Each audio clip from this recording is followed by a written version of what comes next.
नमस्कार, मैं हूं अशोक वर्मा।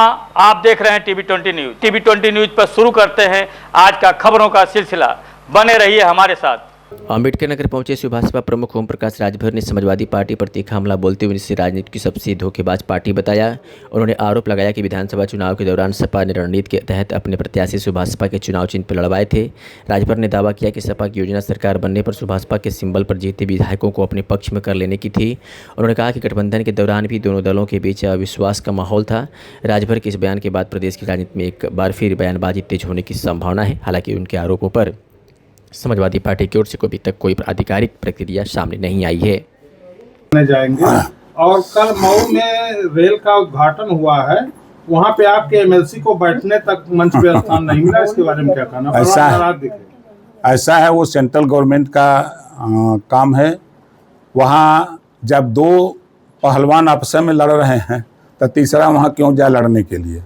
आपने देखा दोनों का गुस्सा और दोनों का टकराव, तो अब उसमें दूसरा क्या करके जाए वहाँ पहुँच करके मार खाने या लड़ाई करने जाए?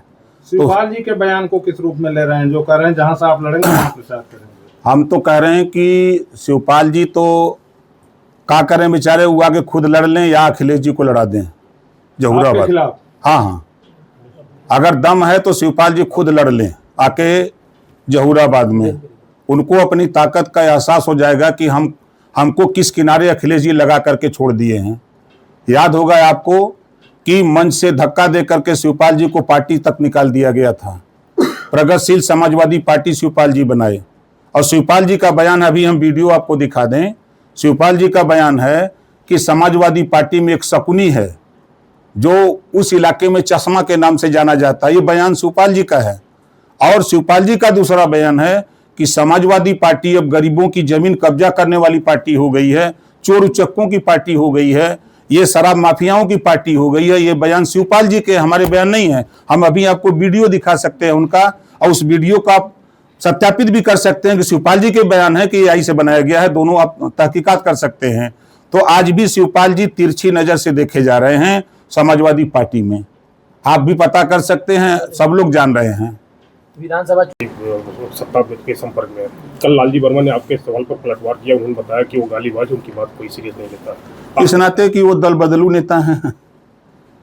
जब तक मायावती जी का मजबूत थी तो मायावती जी के साथ, अभी उनको मौका मिलेगा तो भाजपा में चले जाएंगे। अब देख लीजिएगा। मंत्री जी, आपने एक ट्वीट किया सुबह किया रुचि वीरा को लेकर के कि वो नाराज चल रही है, जब कल उनका बयान आया कि कोई नाराजगी नहीं।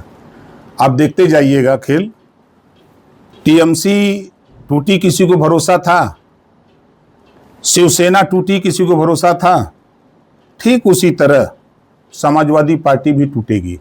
आपके 6 विधायक हैं जिसमें 4 ही झंडा लगाकर चलते हैं।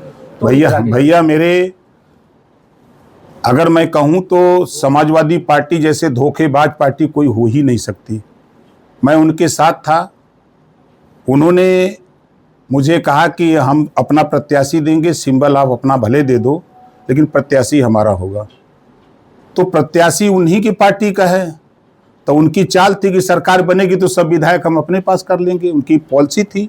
शिवपाल जी ने कहा कि जहां से ऐसी चर्चा है। देखिए, ऐसा है ना, समाजवादी पार्टी 2 दगे हुए कारतूस मिलकर लड़ेंगे। 2017 में कांग्रेस पार्टी और समाजवादी पार्टी मिलकर लड़ी थी, 47 सीट जीती थी। मैं चला गया, जयंत जी थे और पल्लवी पटेल जी थी। हम सब लोग मिलकर के 125 सीट तक पहुंचा दिया। हम लोग हट गए। फिर मैं आता हूं, यही लालजी वर्मा और यहाँ के विधायक जो दोनों लोग सपा के हैं, ये लोग मेरे साथ कह रहे थे कि आप बीजेपी में चलो, हम बीजेपी में चलेंगे।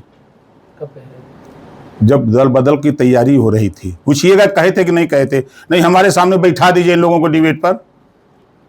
ये हाल इन लोगों का। ये लोग कहाँ फायदा अपना व्यक्तिगत है, ये एमएलए बन जाए, पत्नी बन जाए, बेटा बन जाए, इसके अलावा कोई सोच नहीं है। कितनी सीटों पे आप लड़ेंगे? अरे 403 सीटों पर एनडीए लड़ेगा। अब जब बटेगा तब देखा जाएगा। सीधे लाभार्थी के खाते में, सरकार के खाते से जा रहा है। यादव जी ने आज एक ट्वीट किया है। उन्होंने कहा ये शताब्दी जो मनाया जा रहा है, ये राम मंदिर में जो घोटाला हुआ है, ये समाप्ति हो जाएगा इससे। देखिए, अभी तक तो राम मंदिर बना, कभी दर्शन करने भी नहीं गए। ये प्रमाण है, सब लोग जान रहे हैं। दूसरी बात, उनके जिम्मे दूसरा कमवे नहीं है। उनको जानकारी होना चाहिए कि सरकार का कोई अधिकार उस मंदिर पर नहीं है।